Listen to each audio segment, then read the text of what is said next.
In this session, we're going to install and configure the Elementor module on Drupal 8.6.15. We do this by going to the admin toolbar and clicking on the Extend menu link. When the list of modules shows up, we just scroll down to the Other category, and next to Elementor, we'll just click in the checkbox. We'll also twirl down our info triangle showing we're working with version 1.7 dev for Drupal 8. To enable the module, we just go down to the bottom left of the screen and click on the Install button. When we see the status message which says Module Elementor has been enabled, we're good to go. Now we just simply scroll back down to Elementor and click on the info triangle again.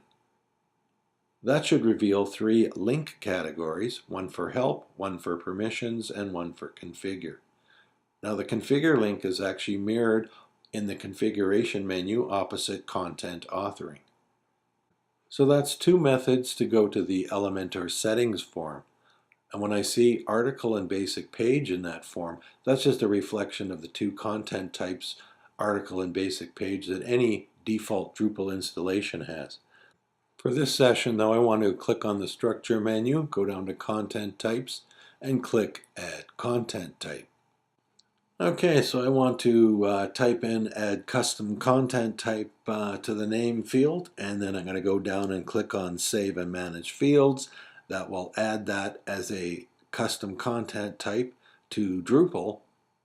And now I want to associate that new custom content type with Elementor. So I'll go to the configuration menu, and then once again I'll choose Configure Elementor. That shows me that, oh yeah, there's the custom content type and the node types listing. I can click in its checkbox, scroll down, and click on Save Configuration, and that custom content type, which is actually now part of Drupal, is already connected and available for Elementor. So let's actually create some content for it. So I'll put in a title, I'll call this Elementor Test, and I'll just click on the Edit with Elementor button. Okay, so when I'm in Elementor, I have a list of widgets on the left-hand side, and in the middle of the Drupal part of the page, where it says drag widget here, that's an indicator that I can grab one of those widgets from Elementor on the left and drop it into the layout for Elementor in Drupal on the right.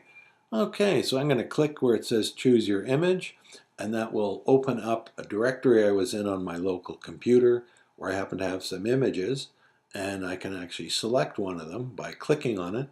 And in fact, if I double click, that'll actually load that image into the Elementor layout.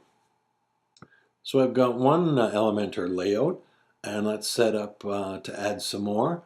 And so it's pretty easy to bring up the list of widgets, but I want to add some more layouts here. So I'm going to click on that plus in the middle of the red circle, and I'll pick a 3-column layout, click on that, that drops it in place.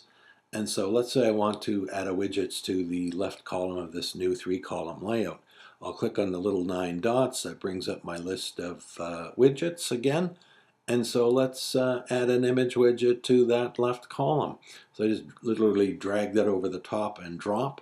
And then in that left side there, I click once again on choose your image, get my directory back with all the images there. I'll pick a different one out, double click on it, and that will drop that in place. So I've got 2 images on 2 different layouts inside, and as you see, as I roll over top of each one of these layouts, at the top I've got the little X on the far right of each layout, and when I click on that, that says delete that layout. So I'm going to click in the folder icon that I see in the middle of the screen, and that actually is going to bring up the template library. It's broken into blocks, pages, and my templates category. So let's add some blocks.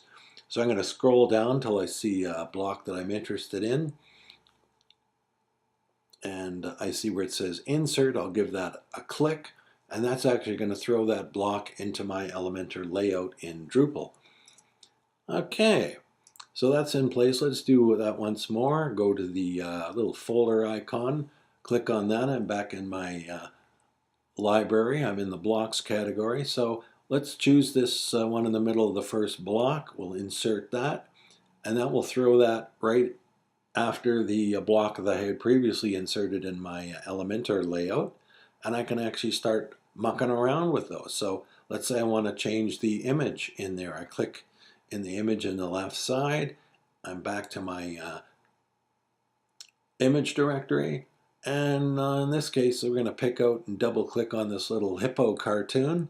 That will throw that in place of the original image for that block.